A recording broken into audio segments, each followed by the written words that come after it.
Now the very important article Aravalli hills को लेके, map पे देखते हैं इसको। ओके अब देखो, जब भी अरावली हिल्स से रिलेटेड क्वेश्चन आएगा मतलब फॉर श्योर मेंस में भी आपसे पूछेंगे, प्री में भी कुछ ना कुछ आएगा। तो हुआ क्या, अभी अरावली हिल्स डिग्रेड कर रहा है, नेचुरल फैक्टर्स भी हैं, ह्यूमन मेड फैक्टर्स भी हैं, और इसी से फिर सुप्रीम कोर्ट, हमारा ऑनरेबल सुप्रीम कोर्ट एक स्टेटमेंट लेके आता है कि हम अरावली हिल्स को डिफाइन करेंगे। 100 मीटर आप सुनते हो वर्ड की, 100 मीटर का एलिवेशन, पता ही नहीं लग रहा है ये 100 मीटर कहां से काउंट करा, उस चीज को भी बताएंगे। अपडेटेड डेटा है, जिस दिन आपने ये आर्टिकल किया था उस दिन बोला था शायद अडॉप्ट करेंगे, अब अडॉप्शन कर ली गई है उस डेफिनेशन की। तो जब भी अरावली हिल्स की बात होगी ना, कितना एक्सटेंशन है, तो 700 किलोमीटर तक का है, और इसमें से भी जो 560 किलोमीटर का डिस्टेंस है वो आपको राजस्थान में मिलता है। गुजरात, राजस्थान, हरियाणा, दिल्ली तक ये एक्सटेंड करती हैं Aravalli hills. 2000 million years ago पहले इसकी फॉर्मेशन हो चुकी थी। तो प्री कैम्ब्रियन जो एरा आप पढ़ते हो जियोलॉजिकल टाइम स्केल में, उस टाइम भी इसकी फॉर्मेशन हुई थी। अब यहाँ पे एक डिबेट शुरू हो जाती है कि इसकी एलिवेशन को कैसे डिसाइड करा जाए। तो नंबर 1 आपने 100 मीटर याद रखना है। दूसरा, दो हिल्स के बीच का जो डिस्टेंस होगा मिनिमम वो 500 मीटर, इससे कम होना चाहिए, इससे ज्यादा होगा तो उसको फिर इस क्लस्टर के अंदर इंक्लूड नहीं करा जाएगा। इसके बाद 0.19% बड़ा ज्यादा हाईलाइट करा जा रहा था, ये वो एरिया आएगा जो लगभग 277 स्क्वायर किलोमीटर को कवर करने वाला है, और ज्यादा चंक इसका भी आपको राजस्थान में मिलेगा, जिसे माइनिंग लीज पर दिया जाएगा, मतलब आप यहाँ पे माइनिंग कर सकते हो। और इसके साथ आपने सुना होगा एक MMDR एक्ट 1957, अगर शेड्यूल देखोगे तो शेड्यूल नंबर 7 में इसको लिखा हुआ है, पर MMDR एक्ट के भी अपने शेड्यूल हैं, तो शेड्यूल नंबर 2 के part B and part D जो मिनरल्स हैं उनको एक्सेप्शन में रखा हुआ है कि इनकी माइनिंग यहाँ पे अलाउ करी जाएंगी। अब थोड़ा सा जो डायग्राम लगा हुआ है ना इसमें, उसको ध्यान से देखना। अब इसी को लेके तो आउटरीच इमर्ज हुआ, सेव अरावलीज कैंपेन चल पड़ती है, सोशल मीडिया पे भी चलती है, उसके अलावा बाहर भी बड़े सारे प्रोटेस्ट करे गए। यहाँ पे ये जो एलिवेशन है ना, दो तरह से एलिवेशन को मेजर करा जाता है। सबसे पहले जो आता है वो है lowest elevation of state. Lowest elevation of state का मतलब होता है आप बिल्कुल बेस से उसको काउंट करने जा रहे हो। बेस मतलब जितना भी अरावली हिल्स का एरिया एक्सपांडेड है, यहाँ पे एक इमेज होगी, मेरे ख्याल से नहीं है बट चलो कोई नहीं, मतलब जो भी अरावली हिल्स हैं ये यहाँ पे पहाड़ी शुरू हुई, पर कहीं तक तो होंगी, कहीं तो ये जुड़ी होंगी, तो उसको भी जब आप इंक्लूड कर लेते हो वो सबसे लोएस्ट एलिवेशन आता है। उसके बाद जो दूसरी टर्म आपको यहाँ पे दिखेगी वो है लोकल प्रोफाइल। लोकल प्रोफाइल आप देख रहे हो कि पहाड़ी शुरू हो चुकी है, उसके ऊपर जाके कहीं ना कहीं लोकल प्रोफाइलिंग शुरू हो रही है। फिर राजस्थान का एक सुना होगा आपने कि वहां पे डेफिनेशन ऑलरेडी मेंशन कर दी थी, 100 मीटर नहीं थी स्पेसिफिक, 115 मीटर्स था। अब पूरा डेटा आपको दिखेगा। तीन चीजें हैं, ध्यान से सुनना। अब एलिवेशन जो राजस्थान ने मेजर करा है वो लोएस्ट एलिवेशन ऑफ स्टेट से है, जो सी के हिसाब से, सी लेवल राइज के हिसाब से देखा जाता है। जो राजस्थान में 115 मीटर का एलिवेशन है ना, वो नीचे से यहां से काउंट होता है, तब जाके वो 115 मीटर की डेफिनेशन को फुलफिल करता है। जब हमारे ऑनरेबल सुप्रीम कोर्ट ने डेफिनेशन बताई तो उन्होंने क्या बोला कि 100 मीटर का एलिवेशन काउंट करेंगे, पर लोएस्ट एलिवेशन ऑफ स्टेट से नहीं, वो करा जाएगा लोकल प्रोफाइल से। लोकल प्रोफाइल का मतलब है जहां पे मेजर चंक हिल्स का शुरू हो चुका है, वहां से फिर 100 मीटर की हाइट देखेंगे। प्रोटेस्ट कहां पे आया, ये देखो, जब ये हिल्स का आपको एक स्केप्टिकल सा डाटा दिया गया तो यहाँ पे 80 मीटर दिख रहा है आपको, कहां तक फुलफिल होना चाहिए था, 100 मीटर तक।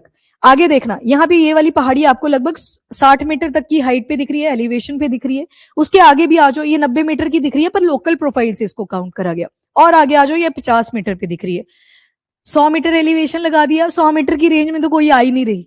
मतलब जो 90% ऑफ द अरावली की हिल्स हैं वो इस एलिवेशन से नीचे हैं। तब तो आपने वो 0.19% एरिया के हिसाब से जो काउंट करा, आपने तो बड़ा सारा एरिया माइनिंग के लिए दे दिया। यहीं से तो प्रोटेस्ट इमर्ज हुआ। वो इतना ज्यादा जो प्रोटेस्ट हो रहा है वो इस एलिवेशन के पैरामीटर की वजह से। ये लोएस्ट एलिवेशन ऑफ स्टेट से नहीं है, ये कहां से है, ये फ्रॉम लोकल प्रोफाइलिंग है। मान लो ये मेरे पास सारा पहाड़ी वाला एरिया इस तरह से, मैं यहाँ पे देखूंगी कि ये कहां तक एक्सटेंड कर रहा है। सारी हिल्स तो एक्सटेंडेड नहीं होंगी, कहीं का एक्सटेंशन थोड़ा ज्यादा होगा, उसको माइनस कर दिया, अब वो एक्सटेंशन वाला एरिया भी ज्यादा नहीं मिलेगा, अब आपने उसको ही माइनस कर दिया है। आपका जो एलिवेशन है लोएस्ट वो यहां से चल रहा है, पर जो लोकल प्रोफाइल जहां पे मेजोरिटी जो हिल्स हैं वो कंटिन्यू हो चुकी हैं, वहां से आपने बोला कि इसके ऊपर कितना होना चाहिए, 100 मीटर। तो जितनी भी पहाड़ियां 100 मीटर के एलिवेशन से ज्यादा जाएंगी उनको प्रोटेक्ट करा जाएगा, जो इससे नीचे की आएंगी उनको प्रोटेक्शन नहीं दी जाएंगी। 80 मीटर है, 60 मीटर है, यहाँ पे माइनिंग अलाउड होगी, पर वो जो 100 मीटर के एलिवेशन के बाद शुरू होगी वहां पे माइनिंग अलाउड नहीं होगी। लग गया पता प्रोटेस्ट क्यों इमर्ज हुआ? जो पब्लिक है वो यही तो बोल रही है कि 100 मीटर की एलिवेशन से नीचे की 90% जो हिल्स हैं वो इसी एलिवेशन के नीचे हैं। यहां से प्रोटेस्ट और ज्यादा इमर्ज कर जाता है। पहली कंडीशन क्लियर, ये 100 मीटर का डेफिनेशन क्या था। दूसरी चीज, पहाड़ी के बीच का डिस्टेंस, मतलब ये मेरे पास एक हिल, ये दूसरी हिल, इसमें भी अब जो डिस्टेंस है वो इस क्लस्टर में तभी काउंट होगा अगर वो 500 मीटर से कम का होगा। अब बीच में आप देखोगे इतनी ज्यादा माइनिंग हो रखी है, नेचुरल एक्टिविटीज, तूफान आते हैं तो उससे इरोजन हो जाती है, कई बार सॉइल इरोजन भी हो जाती है, तो उससे क्या हुआ है कि ये जो गैप है ये भी वाइडन कर गया है। तो अब 50 मीटर से कम का आपने कंडीशन यहाँ पे ऐड कर दिया, तभी वो क्लस्टर ऑफ अरावली हिल्स में इंक्लूड करा जाएगा। अगर 500 मीटर से ये डिस्टेंस कम रहेगा, ज्यादा हो गया तो उसको उस क्लस्टर में इंक्लूड नहीं करेंगे। फिर एक बार एलिवेशन देखा जाएगा कि अगर 100 मीटर से ज्यादा एलिवेशन एक्सीड कर रहे हैं तो पहली कंडीशन वहां पे फुलफिल हो रही है। एक गैप के ऊपर बात करी, फिर उसके बाद बोला 0.19%। एक और आपने देखा होगा ना, हाईलाइट करा था इसको कि 0.19% जो होगा वो माइनिंग लीज पे दे दिया जाएगा, मतलब यहाँ पे माइनिंग अलाउड करी जाएगी। अब अगर बड़ी सारी पहाड़ियां 100 मीटर के एलिवेशन से कम ही है, 90% कम ही है, तो उसके हिसाब से निकलेगा ये 0.19%। मतलब 0.19% एरिया की जब बात हो रही है, मेजॉरिटी एरिया आपने माइनिंग के लिए अलाउ कर दिया, तो बचाया क्या आपने? कुछ भी नहीं बचाया। तो इसी वजह से ये जो प्रोटेस्ट है इतना ज्यादा स्पार्क कर जाता है with respect to Aravalli hills. Save Aravalli के नाम से ये कैंपेन्स चलती हैं, सोशल मीडिया देख लो, पब्लिक आउटरीच देख लो, सारे इसमें इन्वॉल्व है। लग गया ना आइडिया? 100 मीटर, 50 मीटर का गैप उससे कम होना चाहिए, एंड 0.19% ये माइनिंग के लिए जो लीज एरिया है, कितना लीज पे दिया जाएगा उसके बारे में बात कर रहे हैं। डन। तभी तो कोर्ट्स के ऊपर भी बड़ी ज्यादा डिबेट्स आ रही हैं इस टाइम पे कि उनको यहाँ पे बुलाओ, यहाँ पे देखा जाए। वैसे कोर्ट्स बोलते हैं हमारे साथ ऑनरेबल जरूर लगाओ जब भी हमारे बारे में बोला जाए। तो ये सारी सिचुएशन है जो इस टाइम पे अरावलीज के साथ एसोसिएटेड है। अब अरावलीज की इतनी इंपॉर्टेंस क्यों है? नंबर 1, जब आप मैप पे देखोगे तो मैप पे क्या है, इस तरफ राजस्थान आ गया, यहाँ पे डेजर्ट आ गया, थार डेजर्ट, हवाएं चलती हैं टुवर्ड द ईस्टर्न डायरेक्शन। तो बैरियर की तरह कौन एक्ट कर रहा है यहाँ पे? अरावली हिल्स। अब वो पहाड़ी नहीं बचेगी तो ऑब्वियस सी बात है वो जो डस्ट का इन्फ्लुएंस है वो बाकी के एरियाज में भी जाएगा। अभी तो 4 स्टेट्स में ये फैला हुआ है ना, पर डिग्रेड रैपिडली कर रहा है।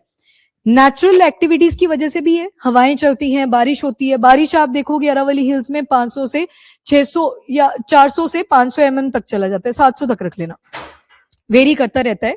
बस क्या हो गया? ठीक है सब? ठीक है, ठीक है।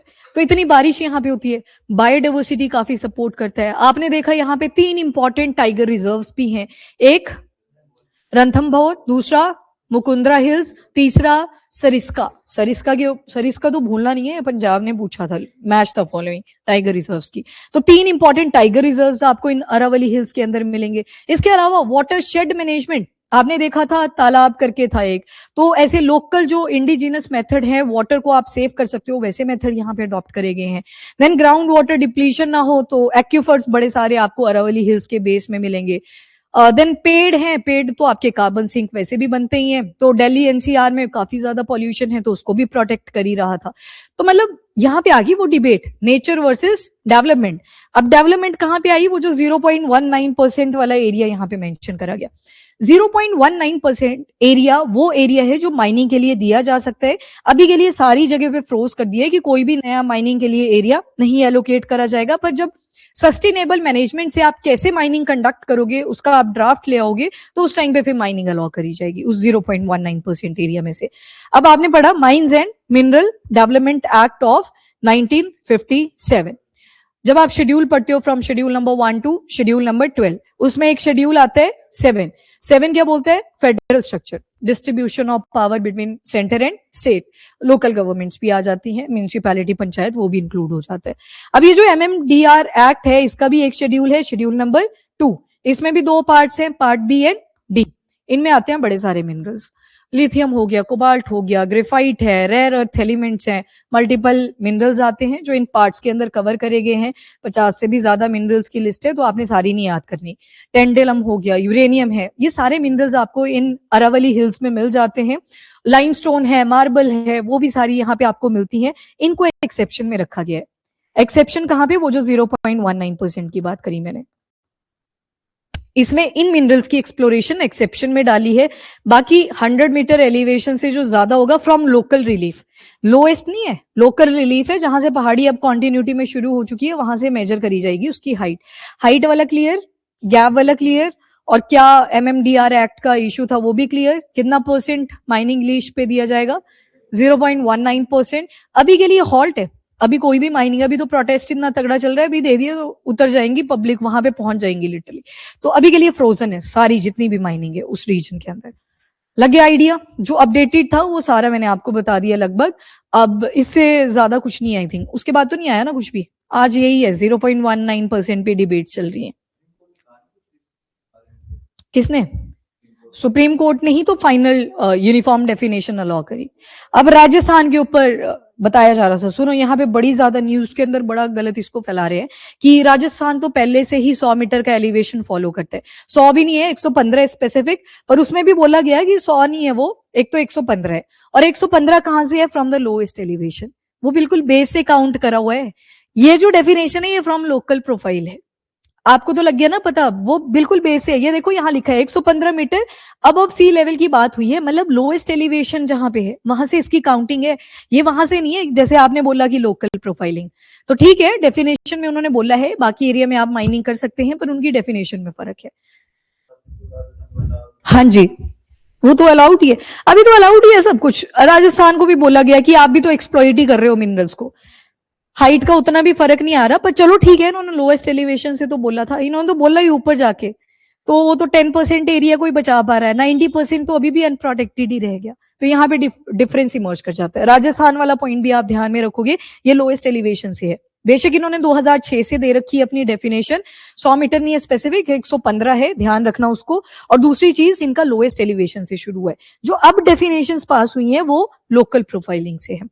और जब आउटरीच इमर्ज करता है फ्रॉम द पब्लिक तो ऑनरेबल सुप्रीम कोर्ट की तरफ से डेफिनेशन आती है कि ये जो डेफिनेशन है ये तो हम फॉलो करेंगे ही, जो कमेटी ने प्रोवाइड करी है, प्लस सस्टेनेबल मैनेजमेंट तरीके से माइनिंग करेंगे। अब डेवलपमेंट भी नहीं रुक सकती, पर डिग्रेडेशन भी नहीं करनी है, तो सस्टेनेबल मैनेजमेंट करनी ही पड़ेगी आपको। मतलब जो माइनिंग की वजह से बड़ी सारी ऐश इरप्ट करती है, कैसे रोकोगे उसको? मैनेजमेंट क्या होगा? सस्टेनेबल तरीका, डेवलपमेंट होगी तो होंगी चीजें, पॉल्यूट होंगी उस एरिया के अंदर, ये प्रॉब्लम्स आएंगी ही आएंगी। तो यहाँ पे नेचर वर्सेस डेवलपमेंट वाला डिबेट शुरू हो जाता है। आपके पास एक स्पेसिफिक आंसर नहीं आएगा। आप सपोर्ट करोगे नेचर को, एट द एंड सभी को नेचर ही सपोर्ट करना है, पर प्रायोरिटी दी जाएगी डेवलपमेंट को, कि हम तो पीछे रह जाएंगे, चले हैं विश्व गुरु बनने के लिए, ऊपर से स्कीम्स के स्कैम सामने आ रहे हैं, बड़ी सारी प्रॉब्लम इस टाइम पे चल रखी है, तो ऐसे तो नहीं बन पाएंगे। डेवलपमेंट भी प्रमोट करनी है, पर अरावलीज अगर खत्म होगी ये दोबारा नहीं आएंगी। कहां से दोबारा से तुम वो अरावली प्लेट और दिल्ली प्लेट को टकरवाओगे, फिर जाके वहां पे फोल्ड माउंटेन बनेगी, उसको तो बड़े सारे साल लग जाएंगे, मिलियन ऑफ ईयर्स एगो, इतना टाइम, 2000 मिलियन ईयर्स एगो, तब जाके ये अरावलीज बनी थी। हमने तो नहीं रहना है, ये आ गया। सुनो, सस्टेनेबल का मतलब क्या होता है? सस्टेनेबल वर्ड का मतलब क्या है? क्यों इतना ज्यादा एसडीजीज के ऊपर फोकस करा जा रहा है? कि तुम ही एक जनरेशन नहीं हो, आगे भी एक जनरेशन आ रही है। पता लगा उन्होंने कुछ देखा ही नहीं कि ऐसा भी एग्जिस्ट करता था। पता लगा ऑक्सीजन के पंप उठा के चलना उनको पड़ रहा है, जैसे एक एडवर्टाइजमेंट भी है। भाई पेड़ नहीं बचेंगे तो हमें तो फोटोसिंथेसिस भी नहीं आती करने, कि अंदर ही खाना बन जाएगा, कार्बन डाइऑक्साइड कंज्यूम कर लेंगे, हम ऑक्सीजन कंज्यूम करते हैं। पेड़ भी बहुत ज्यादा जरूरी है। और इन जितनी भी ये प्राइवेट कंपनीज है, इनकी एक ही दिक्कत है, पता नहीं दिक्कत क्यों है, ये पेड़ ही नहीं लगाना चाहती। इतना भी क्या एटीट्यूड कि मेरे पास बहुत पैसा है, पेड़ तो लगा ही सकते हैं, उसको तो प्रमोट आप कर ही सकते हो। नहीं लेते ये इंटरेस्ट, बॉन्ड पकड़ा देते हैं, पैसा पकड़ा देते हैं, लो पैसा, जाओ, सरकार भी खुश, पैसा आ गया, छोड़ो। मतलब बड़ा ही क्या, नहीं नहीं उनके ठीक है, काफियों के होते हैं, कईयों के नहीं भी होते हैं। जिनके नहीं होते हैं उन्होंने सच में कंट्रीब्यूशन करा होता है नेचर के लिए। रतन टाटा जी, कल उनका भी बर्थडे है ना, तो मतलब उन्होंने काफी ज्यादा कंट्रीब्यूशन करा इन सारी चीजों में। तो मतलब वही है, वो आपकी फिर अपनी आइडियोलॉजी आ गई, आपके जो इंट्रिंसिक वैल्यूज है उन पे क्वेश्चन मार्क उठ जाता है। पैसा और नेचर आप साथ में नहीं ले सकते, पैसा है तो आप शायद नेचर को साथ में लेके चल सकते हो।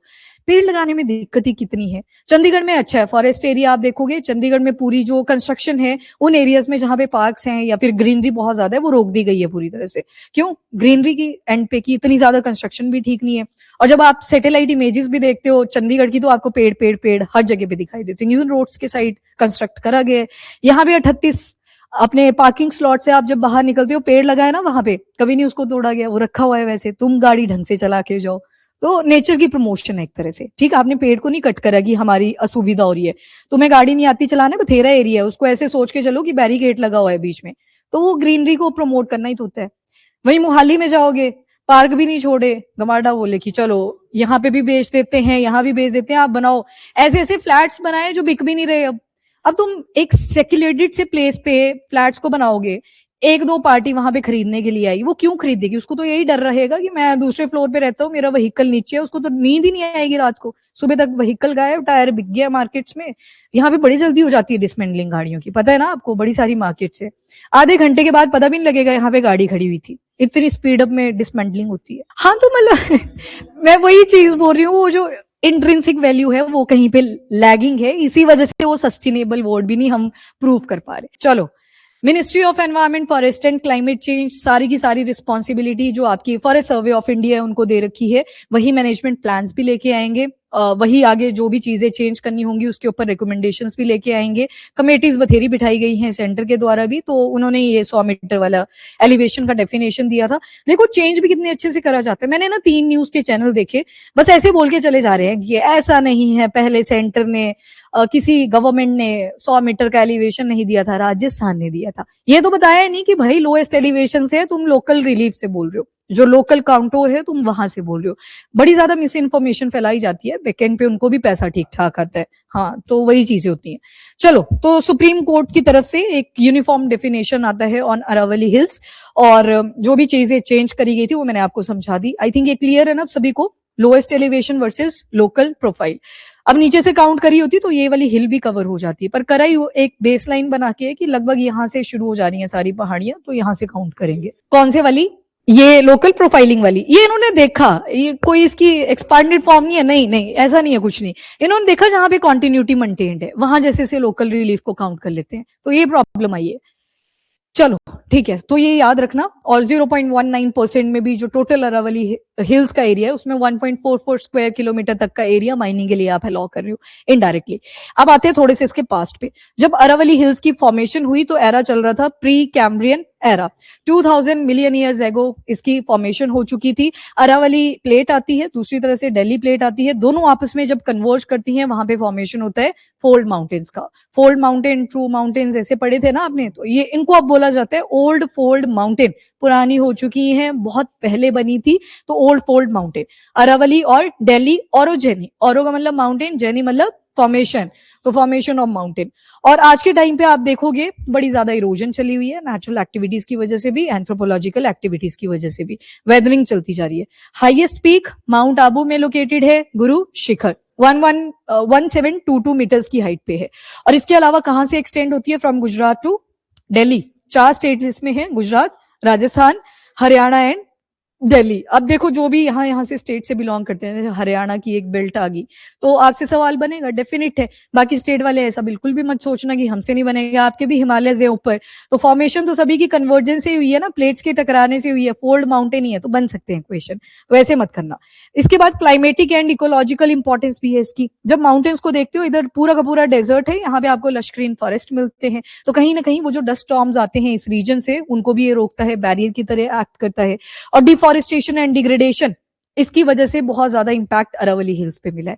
इवन हिमालयस को आप बोलते हो कि सबसे यंगेस्ट माउंटेन सिस्टम आपको हिमालयस मिलेंगे, पर इरोजन वहां पे भी शुरू हो चुकी है, सॉइल इरोजन के केसेस आते हैं, डिफॉरेस्टेशन वहां पे भी काफी ज्यादा एक्टिव है। तो सोचो वो तो एक्टिव है, मतलब यंग माउंटेन्स उनको आप बोल रहे हो, यहाँ पे अरावलीज को आप बचा नहीं सकते। जब बुजुर्ग हो जाता है कोई तो आप ज्यादा एक्स्ट्रा केयर उनको प्रोवाइड करते हो रादर देन उनको एक्सप्लॉइट करने से, तो यहाँ पे भी वही चीज फोकस करने को बोली है। इसके बाद वाटर रिजीम देखेंगे तो रेनफॉल लगभग 500 से 700 mm तक का होता है, तो ठीक ठाक बायोडाइवर्सिटी भी ये एरिया होल्ड करता है। इंपॉर्टेंट रिवर्स यहाँ से फ्लो करती हैं, जैसे अभी राजस्थान की एक लेक पड़ी थी आपने, सिलीसेड लेक, रामसर साइट में उसे इंक्लूड करा गया, वो भी इसी रेंज के अंदर इंक्लूड होती है। तो सिलीसेड लेक फ्रॉम राजस्थान। एक सिलीसेड पड़ी थी छत्तीसगढ़ का, क्या पड़ा था? Very good. तो ये दोनों अभी रामसर साइट्स इंक्लूड करी गई थी। टोटल अब 96 रामसर साइट्स इंडिया से हो चुकी हैं। हरियाणा की सभी और इंदौरी नाम की रिवर्स आ गई, और इसी के साथ सुल्तानपुर बर्ड सेंचुरी भी है जो इस रेंज में आती है। राजस्थान की तो बड़ी सारी रिवर्स हैं, क्योंकि मेजोरिटी जो अरावली हिल्स का एरिया आपने देखा वो राजस्थान में ही लोकेटेड है। आफ्टर दैट गुजरात में आप देखोगे तो बनस आ गई। बनस देखो यहाँ पे भी है, यहाँ पे भी है, फ्लो की वजह से अरेबियन सी में जाके उसकी ड्रेनेज हो जाएगी। साबरमती आ गई, अर्जुनी रिवर आ गई। दिल्ली की अशोला भट्टी वाइल्ड लाइफ सेंचुरी, वो भी इसी रेंज में लाई करती है। मतलब दिल्ली एनसीआर का रीजन आप देखोगे तो सदर्न मोस्ट में ज्यादा एरिया यहाँ पे एक्सपांडेड है। आफ्टर दैट बड़ा ज्यादा मिक्सचर आपको अरावली हिल्स के अंदर मिलता है, जैसे सहारन आप पढ़ते हो अफ्रीकन यूनियन के अंदर, वैसा आपको यहाँ पे भी मिलेगा। देन पेनिनसुलर की 3 एरियाज आप देखोगे लैंड के, वो वाटर के साथ सराउंडेड होंगे, वैसा यहाँ पे भी मिलेगा। ओरिएंटल बायोडाइवर्सिटी, ओरिएंटल अप्रोच अभी पढ़ के आया आप, थॉमस मैकॉले। ओरिएंटल मतलब ट्रेडिशनल, पुरानी है काफी। India, Sri Lanka, south east Asia की कुछ कंट्रीज में जो बायोडाइवर्सिटी पाई जाती है वो आपको अकेली अरावली हिल्स में मिल जाती है, तो ओरिएंटल वर्ड यूज करा। 22 वाइल्ड लाइफ सेंचुरी आपको अरावली हिल्स में मिलेंगी, जिसमें से 3 इंपॉर्टेंट टाइगर रिजर्व। बढ़िया क्वेश्चन बन सकता है। अभी दिसंबर मंथ आपका कंप्लीट हो रहा है, पेपर अभी लेट है, तब को भूल जाओगे। मुकुंदरा हिल्स, रणथंभौर और सरिस्का टाइगर रिजर्व। वैसे तो तीनों ही कहाँ पे लोकेटेड है, राजस्थान के अंदर, पर टाइगर रिजर्व की यहाँ पे बात करी गई है जो एक्चुअल में लोकेटेड है अरावली हिल्स की रेंजेस में। और इसके अलावा बड़ी सारी एंडेंजर्ड स्पीशी भी आपको मिलेंगी, टाइगर है, लेपर्ड है, Indian wolf, sloth bear, great Indian bustard, ये सारे आ जाएंगे। ग्रेट इंडियन बस्टर्ड का IUCN status is critically endangered, इनकी ज्यादा खतरे में है जान। उसके अलावा रेनफेड और सबसिस्टेंस लेवल भी आपको मिलेगा। कई लोग आपको मिलेंगे ऐसे जो आज भी सबसिस्टेंस के ऊपर ही चलते हैं, जो अरावली हिल्स के आसपास सेटलमेंट्स मिलती हैं। उसके बाद इकोनॉमिक एंड मिनरल इंपॉर्टेंस तो है, इसी की वजह से एक्सप्लॉइटेशन भी है, इन मिनरल्स को निकालना चाहते हैं। Then industrial development and urban processing. एक फोटो अगर आपने देखा हो, मतलब एमिकस एक वर्ड यूज करा जाता है, एमिकस का मतलब होता है फ्रेंडली फोटोग्राफी भी करी जाती है। एमिकस क्यूरे आपने सुना होगा लॉ की फील्ड में। तो एक फोटो आई थी, उसमें दिखाया गया हरियाणा का एरिया जहां से अरावली हिल्स पास ऑन कर रही हैं, उसके साइड में अर्बन सेटलमेंट्स दिखाई गई थी। पहले तो पता ही नहीं लग रहा था ये दिखाया क्या गया, बाद में पता लगा ये घर घर दिखाए गए हैं सैटेलाइट इमेजेस के थ्रू। देख लेना उनको, आप ऐसे ही स्क्रॉल डाउन जब करते हो फोन तो उसको देख लेना। कल्चरल और हेरिटेज सिग्निफिकेंस भी बहुत ज्यादा है अरावली हिल्स का। यूनेस्को वर्ल्ड हेरिटेज साइट में 2 लोकेशन यहां से लोकेटेड है, राजस्थान में चित्तौड़गढ़ एंड कुंभलगढ़ फोर्ट, ये दोनों ही यूनेस्को हेरिटेज में भी हैं और अरावली हिल्स में लोकेटेड है। इसके साथ 3 धर्मों के लिए भी इंपॉर्टेंट जगह है। पुष्कर आ गया, Jainism, Buddhism and Hinduism. Pushkar Hinduism, Ajmer Sharif, यहाँ पे शरीफ जी की दरगाह है, तो मुस्लिम इस्लाम। माउंट आबू और रनकपुर जैनिज्म से एसोसिएटेड है। ठीक है, एक टेम्पल भी पढ़ा था आपने माउंट आबू में, दिलवाड़ा, तो वो भी अगेन जैनिज्म के साथ एसोसिएटेड है। ठीक है, ये भी आपने ध्यान में रखना। ना वो जो प्रॉब्लम इमर्ज कर रही है, एक्यूफर पूरी तरह से डैमेज कर रहे हैं। जब भी आप माइनिंग करते हो वहां पे बड़े सारे हैवी मेटल निकलते हैं, और वो हैवी मेटल अगर यूज नहीं हुए वो कहाँ जाएंगे, जमीन के नीचे। जमीन के नीचे क्या होते हैं, एक्यूफर्स, जिसमें पानी स्टोर होता रहता है। वो क्या करते हैं, ग्राउंड वाटर टेबल में कॉन्ट्रीब्यूशन करते हैं, हैवी मेटल वहां जाके पहुंच के। यूरेनियम तो सबसे डेंजरस होता है। इवन कोबाल्ट भी बॉडी के अंदर एक्स्ट्रा आप नहीं कंज्यूम कर सकते। कैडमियम वहां पे निकलता है, आर्सेनिक निकलता है, वो सारे ग्राउंड वाटर के साथ आज के टाइम पे मिक्स कर रहे हैं। उसके बाद डेजर्ट की, एक तरह से ये बैरियर की तरह एक्ट कर रहा था, वो गायब है, तो डेजर्ट की एक्सपांशन आप होते हुए देखोगे। इधर सऊदी अरेबिया में बर्फ पड़ेगी, इधर आप देखोगे अपने जो लश ग्रीन वाले एरियाज थे वहां पे कहीं रेगिस्तान ना बन जाए। अब कहीं बोलते हैं कि अभी उसको डिग्रेड होते हुए टाइम लगेगा, नहीं, कंजर्व करते हुए टाइम लगेगा। ऐसे ना हो कि टिप पे बचे तब जाके आप फॉरेस्ट वहां पे ग्रो करवाने लगे, तब तक एक्सपांशन भी हो जाएगी ह्यूमन की, वो बोलेंगे हमारी जगह है, हम क्यों छोड़ें इसको फॉरेस्टेशन के लिए। वो सारी प्रॉब्लम्स है। इसके बाद नेक्स्ट आएगा 2025 में क्या अपडेशंस आई, तो ऑनरेबल सुप्रीम कोर्ट की तरफ से एक यूनिफॉर्म डेफिनेशन आती है, जहां पे 100 मीटर का एलिवेशन एरिया डिसाइड करा गया कि इतनी हाइट से ही हम काउंट करेंगे कि कौन सी हिल्स अरावली हिल्स के अंदर इंक्लूड होंगी, और जो नहीं आएंगी 100 मीटर से कम की हैं from the local relief. Local relief बहुत इंपॉर्टेंट पॉइंट है, सी लेवल आ जाए वो गलत होएगी स्टेटमेंट। लोकल रिलीफ या लोकल काउंटोर वहां पे लिखा होगा, उसको आपने टिक करना है। और 500 मीटर का गैप एरिया दे दिया, उससे कम होना चाहिए, ज्यादा होएगा तो फिर उसकी एलिवेशन देखी जाएगी। एंड 0.19%। 3 जो स्टेटमेंट्स हैं वो आपको प्रीलिम्स में देखने को मिल सकती हैं, इनको ध्यान में रखना। वो 115 थी, वो लोएस्ट से थी।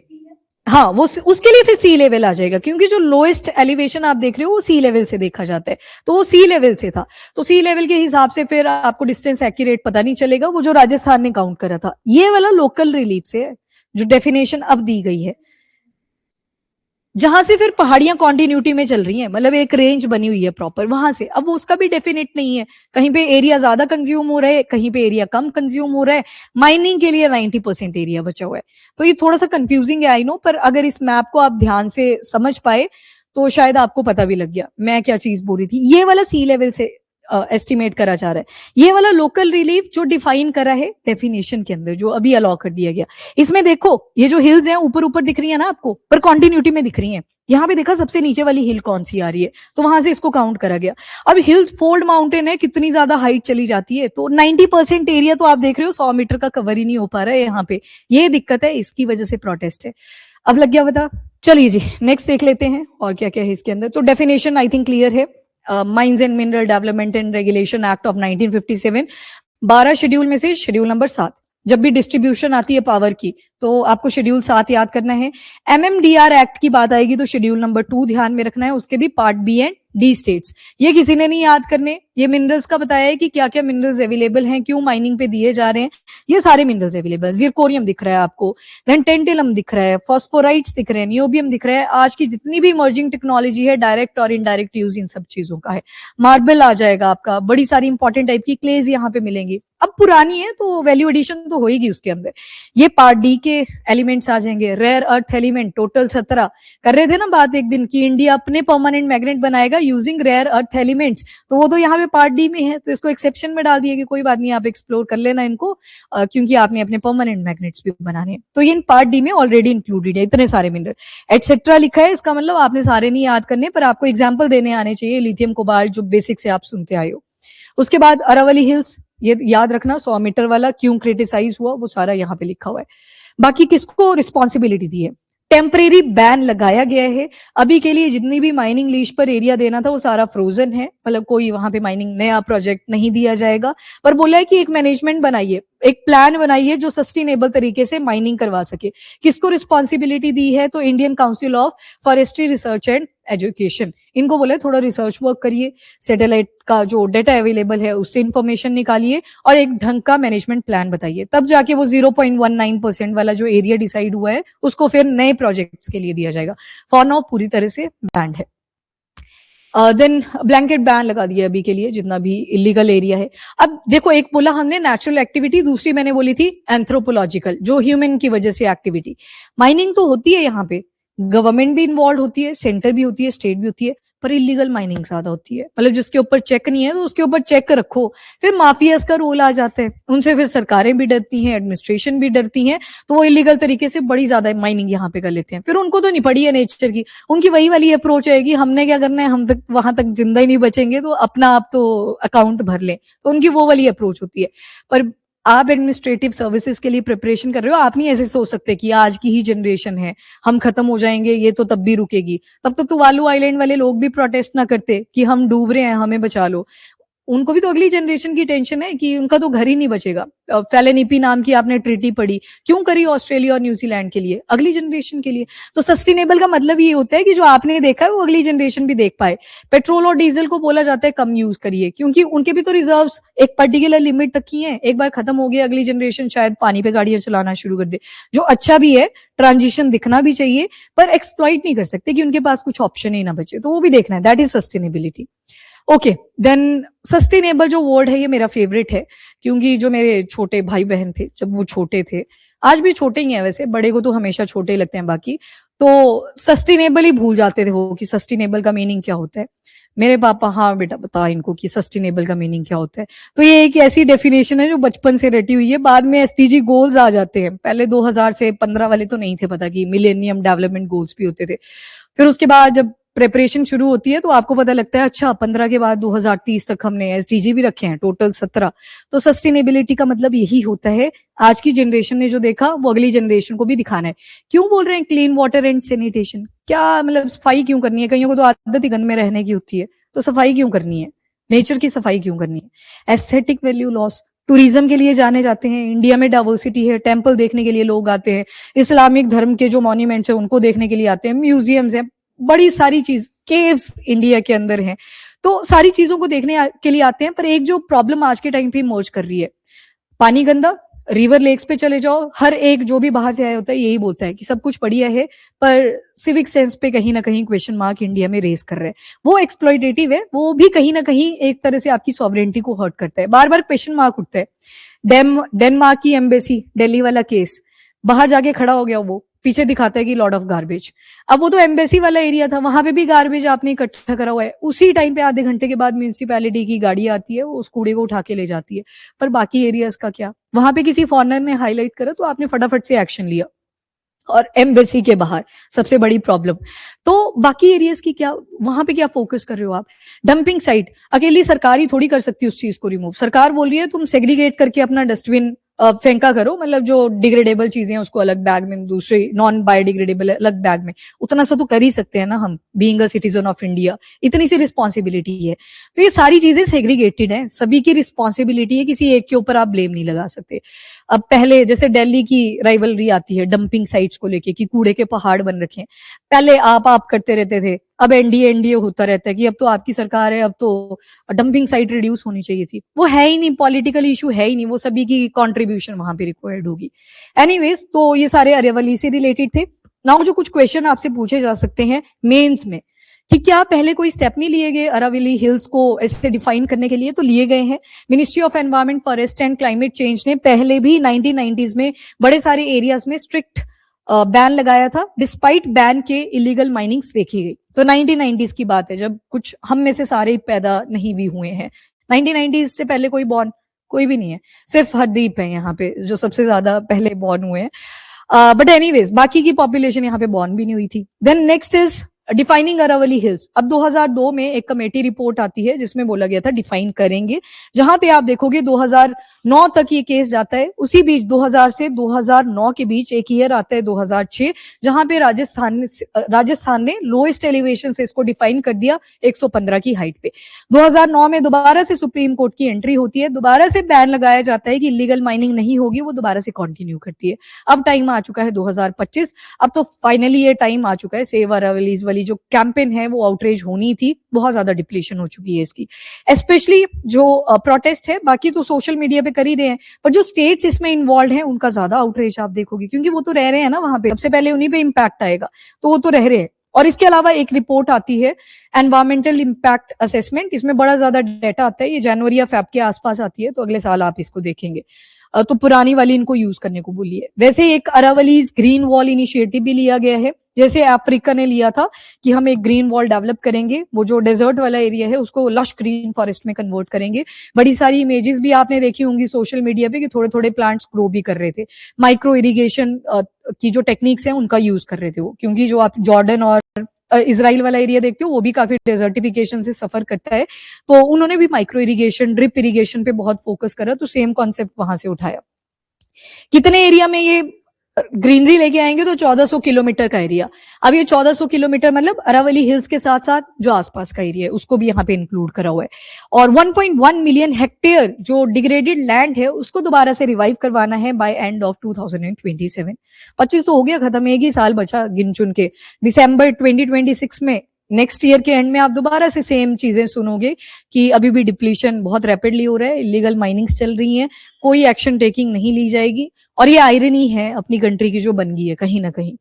After that exclusion of majority landform, I think ये आपको क्लियर है, जो प्रोटेस्ट रेज हुआ उसका रीजन बताया गया। तो दैट वाज ऑल। और बाकी इकोलॉजिकल कॉन्टिन्यूटी ये सारी आपने याद रखनी है। एक चीज जो आपने ध्यान में रखना है, मेजर्स लग गया ना पता, जो चैलेंज आ रहे हैं उन्हीं को मेजर की फॉर्म में कन्वर्ट करना है। फॉर एग्जांपल साइंटिफिक आइडेंटिफिकेशन और मैपिंग करो, ये जो लोकल रिलीफ है वेल डिफाइंड नहीं है, किस बेसिस पे आपने एलिवेशन को बताया। Then prevention of illegal mining, सबसे बड़ा खतरा तो यहीं पे है। ड्रोन्स का यूज करिए, सीसीटीवी फुटेजेस का यूज करिए कि कहाँ पे इलीगल माइनिंग्स चल रही है। After that ecosystem restoration and management, तो वो तो बोल दिया, अरावली जो ग्रीन प्रोजेक्ट है वो यहाँ पे इनिशिएट करने की बात करी है। वाटरशेड मैनेजमेंट, लोकल एरियाज में आपको टांका, झलार्स, तालाब बंदीज ये सारे मिलेंगे। जो वाटर आता है ना, फिर उससे रन ऑफ वाटर भी निकलता है, तो उसको प्रिजर्व करने के लिए ये स्टेप्स लिए जाते हैं।